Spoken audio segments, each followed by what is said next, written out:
Ito kabihedor, napakagandang view dito sa bayan ng Ilog.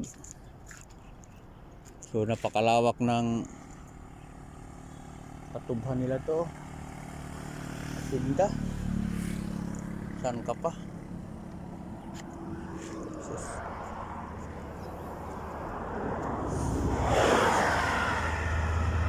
So punta tayo doon sa dulo sa Dangkalan, mga kabihedor. So galing tayo dito sa ano, diyan banda oh, may unahan ng ano diyan, mga kahoyan. Poblasyon ng Ilog. Tapos mamaya ito hapon, balik na naman tayo ng Bacolod.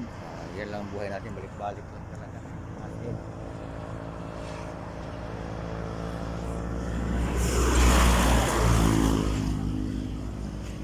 So ito kabihedor.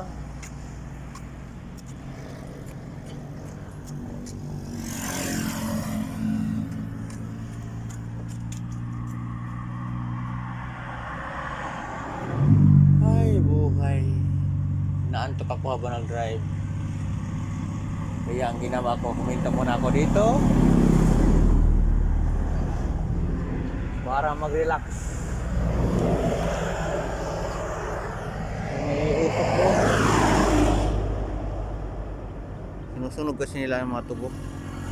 Ang haring araw, kasikat lang, pero natakpan na ng ulap.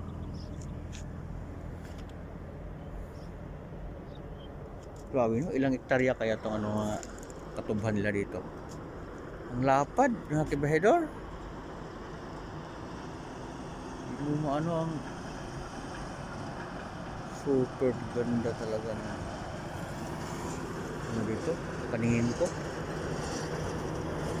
Lawak ng paningin ko dito, kabihedor. Hindi gaya nung nakatira tayo sa siyudad nga paningin natin ang iksi lang, no, kasi may mga building, ano kaagad, bali matakpan yung paningin natin. Hindi kaya dito nga talagang makikita mo talaga pinakadulo, no?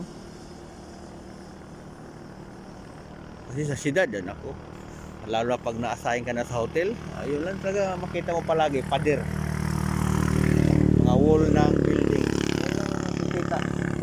So dito tayo sa probinsya, lawak ng paningin natin.